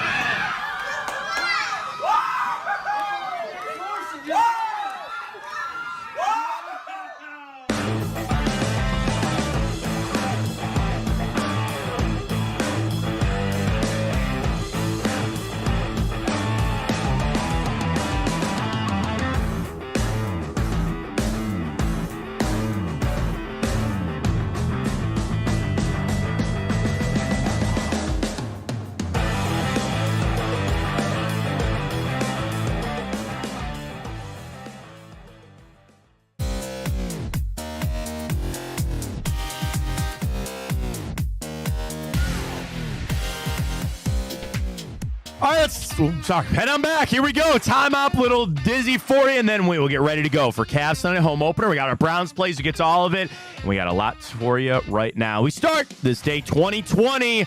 This day, Browns beat the Bengals 37-34. Baker Mayfield with a game-winning touchdown to Donovan Peoples-Jones with 11 seconds to play.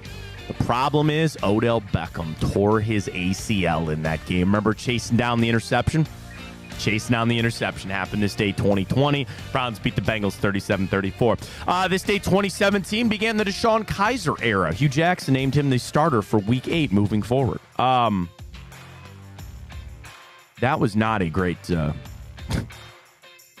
that was not a good era for the Cleveland Browns, 2017. Well, look where we're at now, Matt. That's where we're at. This day, 2016, one of the greatest days in Cleveland history. You want to know why? Cavs season opener. They get their rings. Game 1 of the World Series. Indians win 6-0. Roberto Perez had 2 home runs in Game 1 of the 2016 World Series. You want to pull up that box score? You know I do. Let's go. Sorry, I didn't have it up earlier. 2016 World Series. I want to see if I can guess the starting lineup. Please. All right, World Series. Game 1, 6-0. Who was your starting pitcher that day? Well, it's the opener. Had it been Kluber. It was Corey Kluber. Corey Kluber goes 6 innings, 9 strikeouts, only gave up 4 hits. Your starting lineup. Do you want to go in any order? Do you want to go 1 through 9? I'll leave it up to you. Try to go 1 through 9. All right, go ahead. Lead off. Was it Rajay? It was Rajay Davis. Win 1 for 5. Batting second. Was it Kip? Jason Kipnis. 0 for 5. Okay. Batting third. Was it Frankie? It was 3 for 4 with a run scored for Francisco Lindor.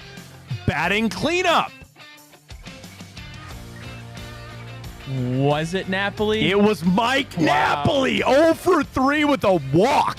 2 strikeouts. Batting fifth. That should help you. Who is batting fifth? Why? Because I thought these 2 guys could have gone 4 or 5 or flipped them. Napoli batted 4th. This guy batted 5th. Okay, am I getting my years mixed up, or in the World Series? I can't remember. Did we have Edwin? No, he was not here yet. Okay. He came in 2017. With He's not Jay here. Bruce. He came in 2017. Yeah. Okay. He came midway through the season. But yeah, Edwin Encarnacion was your big offseason signing before 2017. Wasn't Brantley? He Nope. wasn't even on. Yeah. Nope. He was hurt. Who am I missing? That would have. It's kind of tied to Edwin Encarnacion because these guys would kind of platoon. Same thing. Napoli was batting 4. He was playing first base. This guy then would DH, and he was batting 5th. Carlos Santana. 0 for 2, but in true Carlos Santana fashion, 2 strikeouts, 2 walks. That's how he goes right there. All right, batting 6th. Okay, now this is where it can get interesting. Was it Brandon Geyer? No. Was it... Wasn't Urshela? You're overthinking. Was it... Am I? Yeah. I'm overthinking it. Yeah. Was it Naquin? No. What do you mean? What do you mean, what do I mean? Wasn't Jose. It was Jose was Ramirez. Jose? Third base. You went 3 for 4. Batting 6th. I didn't think it was. All right, batting 7th. A guy you already mentioned. Is that Geyer? Brandon Geyer. 1 for 2 with 2 walks. Or a walk and a sac fly. Hit by pitch, excuse me. So then 8 was Naquin? No. He didn't start? He didn't start. Marlon Byrd? No. Good. That's a deep pull, but no. What? Obviously, you know Roberto Perez. I mentioned him. 9. He was batting 9 as the catcher. This guy was starting as the 8th hitter in right field. And it wasn't Tyler Naquin. It wasn't. Was it Lonnie? Lonnie Chisenhall. Wow. I'll give it to you. I will give it to you. I will give that to you. I'll give that to you. Andrew Miller and Cody Allen finished it out there for you. John Lester got the start there for the Cubs. You want their lineup? Fowler, Dexter Fowler, Chris Bryant, Anthony Rizzo, Ben Zobrist. That's something. Kyle Schwarber, Javi Baez, Chris Coughlin, Addison Russell, and David Ross. That was their starter for Game 1. And then obviously 2016, the home opener, got the rings. All good, and there it goes. This day, 2015, Browns fall to, at the time, the St. Louis Rams. They fell in that game 24-6. Let me see if I can get there for you real quick. What year? 2015. We fall 24-6. We fall to 2-5 on the year. Josh McCown, 270 yards. Nick Foles got it done. Todd Gurley, $128 and 2 touchdowns. Our leading rusher was Robert Turbin, 5 carries for 30 yards. Johnny eventually got in the game. Gary Barnidge had 100 yards receiving. Duke Johnson, Travis Benjamin, Taven Austin, and Kenny Britt led the way for the Rams this day 2015. This day 2012, David Stern announced his retirement with his final day as commissioner in the NBA, February 1st, 2014. I know he's passed. I didn't like David Stern. Whatever. Go back. You ever see that clip of him bitching at Jim Rome? Yeah. Yeah, it's one of the favorite clips. Yeah. That's one of my favorite clips of Rome all the time. It's him bitching at them about... That was all when they took over the they took over... Yeah, New Orleans. They took that team over. Then they get the first overall pick. Everybody goes, wait a minute. They're like, what's going on here? Trying to facilitate a sale and give Romey credit, man. He didn't let him off the hook. Do you know who Payne Stewart is? No. Golfer. He unfortunately passed away this day, 1999. He was flying in a plane to go look at a new golf course, and they lost cabin pressure. Everybody passed away, and plane unfortunately crashed. But Bryce DeChambeau is a big Payne Stewart fan, so that's why you used to wear the hat. Payne Stewart is a guy who used to wear knickers. He used to wear the short shorts with the socks showing. Major champion, Payne Stewart, but unfortunately passed away this day, 1999. This day, 1995, World Series, game number 4.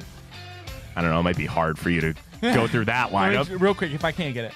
No, batting first. Okay, and listen, I might get my errors wrong. Braves won really 5-2, by the way, but go ahead. Kenny Lofton. Correct. 0 for 5. Batting in the 2-hole. I could have done probably most of it. You think Actually, so? there's a flip in there that I wouldn't have got, but that's okay. So, I mean, not Albert Bell. No.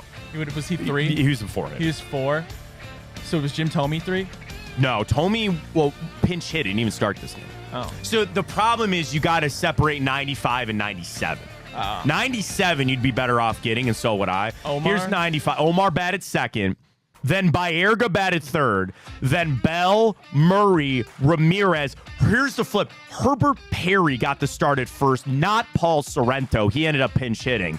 Then Alvaro Espinosa got the start, but then pinch hit by Thome later, and then Sandy Alomar cleaned it up. Ken Hill got the start that day. Braves did get the win 5-2, and I want to say... No, they took a 3-1 lead on us. They took a 3-1 lead on us this day, 1995, in the World Series. Do you know, obviously, very much about the Bill Buckner play? Behind the bag, gets past Buckner! No. You don't know the Bill Buckner play? No. So this was this day, 1986. So you're in the World Series, right? And I want to make sure I get all this up. And, of course, unfortunately, Bill Buckner passed away. Now, the thing is... Coming into this game, Bill Buckner was a really good defensive first baseman.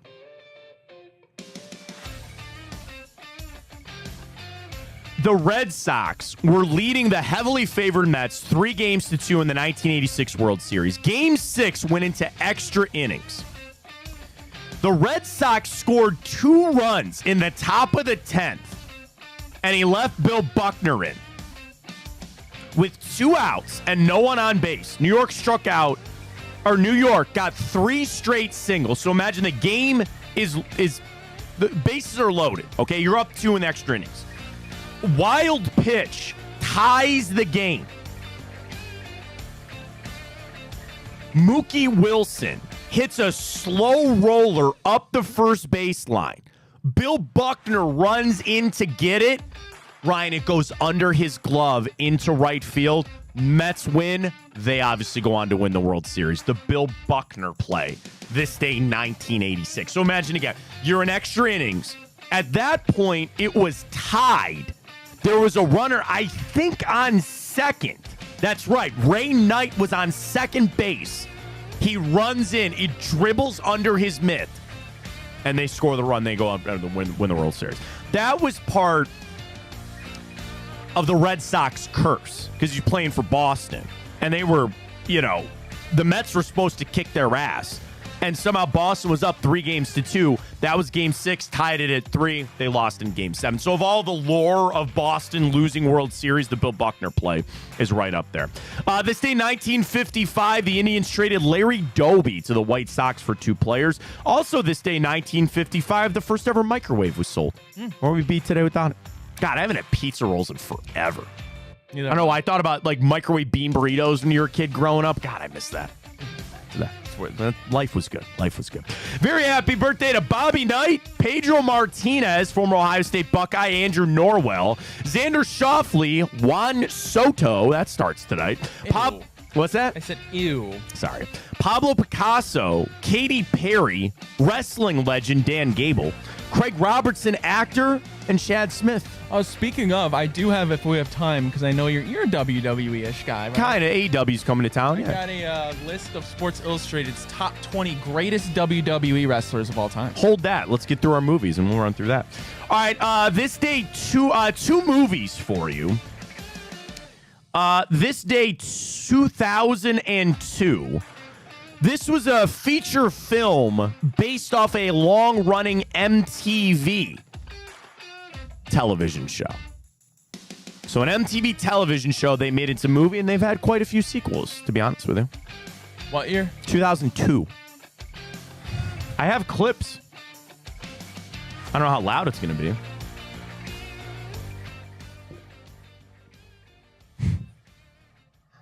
What's the boogeyman?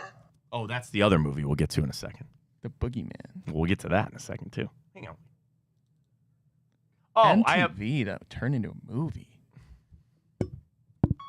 No, damn it. Damn it. Oh, I wonder what that is. Well, we'll get to that in 97. I had a clip. Oh, here it is. Are you sure? Ah, Jackass. I loved Jackass, man. The Corona Men, Minuteman. Who's your favorite Jackass guy? See, I love Dunn, obviously. And then I actually, I grew up, I have all the seasons of Jackass on DVD. Okay. I'll tell you this, you want a fun thing to do? Because I'm assuming you've seen Jackass the movie, right? I've seen all of them. Go watch it if you don't have the DVD. Watch it with their commentary. It's even better. Yeah. It's 1,000 times better. I love me some Wee Man. Dude, Wee Man was great. Preston. I never liked Danger Aaron. I thought Aaron was kind of a douchebag. He's a goofball. Dave England. Obviously, Dave England was great. But Pontius, I loved Pontius. Steve-O was fine. Dunn and Bam. I loved Viva La Bam too, almost as much as Jackass. But if you're ever bored, go watch those movies, but with the commentary on. It's even better because they go, oh, man, we set this up here. And the first one was so goated. The rent-a-car crash-up derby, when he rents the car and he comes back and he goes, but it's got a full tank of gas. He goes, that's the least of our problems. Well, I signed the paperwork. He goes, you demolished it. Well, I had a few to drink when I signed that too. That is a great bracket of the best Jackass skit of all time. Yeah, there's so many. There's so many. We'd have to limit it to the movies, but that one was so good. All right, you have 1978. Halloween. That's correct. Is that not just such a goated, just, come on, just, then, right, wait for it to hit right here. That. Yeah, man. Yeah. I watched it dude, do you want to know how weird I am? It hit halftime of the Thursday night game. I just watched Halloween for 15 minutes. I just forward to the scenes I want to see. The opening scene of him escaping from Smith's Grove. He jumps over the back of the car. Oh, they let them wander around out here? Pull up to the gate. Then him walking around where he's stalking Tommy Doyle. He's in Laurie's backyard. He's walking down the street. Then, my favorite one of all, Loomis meets Brackett and Michael sitting in the car and you're screaming, he's right there. And he pulls away. And then I just forwarded the last 15 minutes because that's the only thing. I'll watch Halloween. That's how sick I am. I'll watch Halloween in 15 minutes. 1978, goated. Best ever. All right, you want to do a WWE list before we get some Cavs and a little Browns for tonight? Listen, I don't know much, if anything. I will tell you this. I want you to tell me, because I'm going to be using this list later, if this is a good list. I'll tell you this. I am a child of the Attitude Era, okay? I've not watched wrestling, no joke, in 2 decades, okay? I know some of the new people, but I am nowhere near a fan. I don't watch it anymore. But I grew up with Stone Cold Steve Austin and The Undertaker and The Rock and I'll tell you where it cuts off. You want to know where my cutoff is? John Cena. I never really was into it when John Cena showed up. 3 names on this list that I have never heard. That's fine. So they're one. You want to go 20 to 1 or 1 to 20? Up to you. You do what you want. I want you to guess. Oh, So of 20 of You just guess, and I'll tell you if they're on the list. can or you not. scratch them off as we go? I'll remember. Okay. Save that. All right. I want to make this clear as well. This is of all time. Yes. Okay. Do you want a pen? Okay. I'm just gonna throw you names then. All right, throw me the pen. I'm gonna need it back for our place. So a bad throw. That was an ass throw on my part. How do you not have a pen over there? There's a bunch of pens over there. It fell. There you go. We are a well-oiled machine today, buddy. Let me tell you that. Hi. You're not going to be able to remember. All right, I'm just going to rapid fire. You ready? Ric Flair is on that list. Ric Flair is not on the list. Wait, what?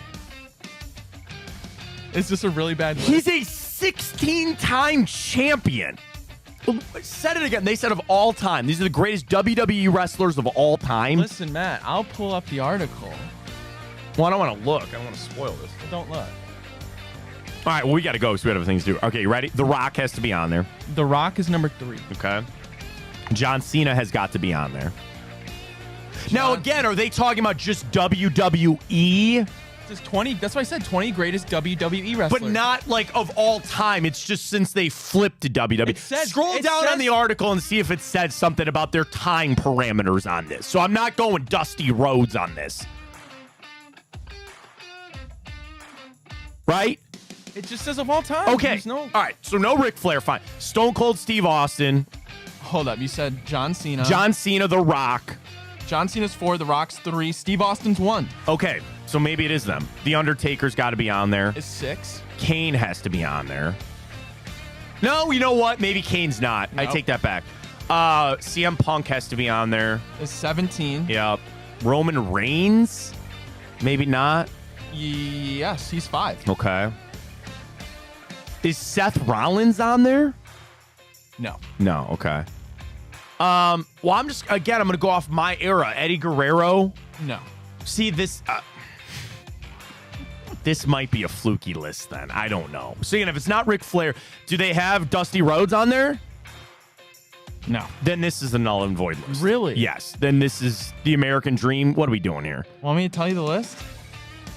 Yeah, because I don't know. Lesnar's got to be on there. Brock Lesnar? Yeah. No. Lita? No. Trish Stratus? No. Okay, this list is horseshit. Really? But go ahead and read it anyway. I think there might be a time parameter Well, you tell thing. me. I don't know. This is weird. Okay, go ahead. Number 2, Hulk Hogan. Yeah, okay, that's... Wait a minute. What? What? So obviously it includes the older guys and they don't put Ric Flair and Dusty Rhodes? Nope. Number 7, Triple H. Yeah, okay, fine. Number 8, Shawn Michaels. Okay, fine. Number 9, Bret Hart. Fine. Number 10, the dude I've never heard of, Bruno Sammartino. Yeah, he's new. Okay. 11, Randy Savage. Yeah. 11, Kurt Angle. Okay. Or excuse me, 12, Kurt Angle. 13, Roddy Piper. Yeah. 14, Edge. Did you say Edge? No. 15, Randy Orton. Yeah, fine. 16, Andre the Giant. Yeah. 17, CM Punk, you got. Okay. 18, Chris Jericho. 19, Mick Foley. And I love Cactus Jack, but okay. And number 20. He deserves to be on. Number He does. 20, the only female to make the list. Not Rhea Ripley, not... well, obviously it's not from my era because that's Trish Stratus, not Lita. Becky Lynch. Oh, Becky Lynch. She's very big. Marshall says, do any of these new wrestlers really hold a candle to any of the early 2000s, That's what 90s I don't stuff? understand. Like, everybody's into their own thing. I'm way out of it. I don't know, but that seems like a flawed list. Blame Sports Illustrated, not me. Go send it to Ben. If I need anybody on wrestling, it's Ben Axelrod. So go send that to Ben and see what he has to say. We need to get Ben on next week. Write that down. I will get that. I will message him on that. All right, ready to go. Cavs 10-1. What do you think of Detroit? I mean, One game, it seems like they're playing a little tougher. what'd you say? They tried to have 6 people on the court? Yeah, they had 6 points. Yeah. I don't think you could do that. No, that is not right. They lost to the Pistons 115-109. They came out strong. Obviously, at this point, it's so early in the season, there's not much to read into with that. You want to do a little parlay with this? You want to boost out me a little parlay on this? Sure. All right, there we go. All right, 11. We're now to 11, which I don't like. All right, I will take the Cavs. Do you take them to cover? Are you? Am I fanning Skater here? I think they're going to want to beat JB by a lot. I really do. And home opener, too. They're going to be electric. Okay, so take me that. Donovan to score 25. I like that for tonight. I think he's going to show out. I like 15 for Darius Garland tonight. Okay. I think he's due. Rebounds, 7 for Allen. Yeah. Mobley. Mobley, 20 points. Are you sure? Yes. Okay. That alone gets me to plus 1,200, buddy. Stop there. Stop there. Cavs minus 11. Mitchell 25. Garland 15. Allen 7 boards. Mobley 20 points. Plus 1,200. How many points for Garland? 15. Okay. I think he's going to score more tonight. Okay. I do think he's going to score a little more tonight. $2 wins me 30. There you go. On a boost, too. So I'll take that for what it is. All right, not the only wager we got here. Let's go. Browns, big dogs, 8.5. Welcoming in those damn Ravens. Here we go. Ravens got out to a big lead on the road last week and won by 10, covering the spread. Since 2019, Baltimore is 29-7 straight up when they lead by 7 points or more at any point in the game on the road. That is the second best win percentage at 81% since 2019, only behind the Chiefs. So the whole moral of the story is when they're on the road and they go up by 7, they ain't losing that game. So take that for what it is at 8.5 for how it goes. Okay, yes, Cleveland. Okay, so how about this? Wow, I just thought of the best bracket ever. What? But then again, you're going to be like, it's too niche. The best Call of Duty map ever. Well, you and I can answer that all day. It's very niche, but why not? It's our show. We can do what we want. Write that down. We'll get to our bracket for the best franchise in a second. So how about this? Since 2013, this will be the 64th game for the Browns with a backup quarterback starting. That is the most by over 15 games. But we are 32-1 against the spread in that stretch. Since last season, the Browns have played 12 games with a backup quarterback. They are 6-6 and 7-5 against the spread. Now, that was different last year, but they kind of cover. During this season in the NFL, there have been 17 games played by a backup quarterback. They've covered 9 out of those 17 games. You know what I'm doing. I need my pen back. That's how you actually throw a pen. Good. Yeah, right in your hands. Cedric Tillman. Oh, come on.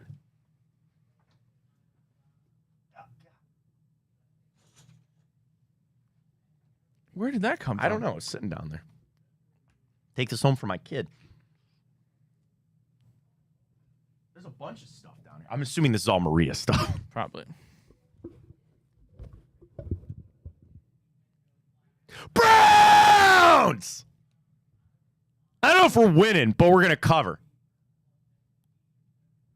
Brian? Oh my God, I just realized that's so funny on the mic. Yeah, I'm not betting the Browns to cover. What? Not betting the Browns to cover. What? Don't act shy. Fairweather fan. Yeah. Fairweather fan. I wish I was. I wouldn't be a fan at all if I was a Fairweather fan. Well, that's kind of where we're at. You're right. That's exactly where we're at in this whole situation. God, you look way better this way. Doesn't it? Chomps is the man. I don't know what to tell you. Lamar is 6-3 against the spread when playing on a road trip, which is the second consecutive game or later. But he's only laid 4 points or more in that spot twice, and he has not won nor covered either one of those games. So again, when he's on a road trip and more than 4, he's actually lost both of those games. Take that for what it is. Lamar is 4-0 against the spread in his 4 games here in Cleveland and 4-0 on the road in Cincinnati. But he's never covered in Pittsburgh. He's 0-3 there. Okay. Take that for what it is. He's 12-8 against the spread versus the Browns and the Bengals, 6-4 against the spread against each team in his career. So, that's a big number. And if they want to run the ball as much as they are probably going to do, then I think maybe that helps them out a little bit. I think that helps the Browns to cover. Trust me, I want them to win, but I'm going to take them to cover the 9. That's as simple as that. Fair enough. I will not. Differ on that. Any vibes for the Ohio State University, which I know you're not a fan of this weekend? Is they're back in action? Who are they playing? They are playing Nebraska. Matt Rule and Co. Don't care. Could care less about the Couldn't Buckeyes. care less. That's fair enough. Ohio State's 25-point favorites. Nebraska to cover. Okay. Yeah, Nebraska to cover that. Okay. Dylan Raiola, a little revenge game there for you. It is at Ohio Stadium, though. It's at home, but I don't like that 25. I don't like that 25 at all. So we'll see how that goes. Great stuff. Should I keep it up there? You want me to keep it up there? I did the super zoom. If we win, this is just how this show is going to have to be moving forward. Bracket, quick! Oh, it wasn't even close. Halloween. So congratulations, wins it, buddy. You know it. Going to crank that up. We got to watch that tonight and get ready to go. Folks, enjoy the hell of the weekend. Cavs are back in action tonight. They'll get it done. They're going to win. They're going to cover. It's going to be awesome, and we'll get after it. Enjoy the weekend. We'll be back on Monday for Ryan Tyler. I'm Matt Fontana. As always, take it easy.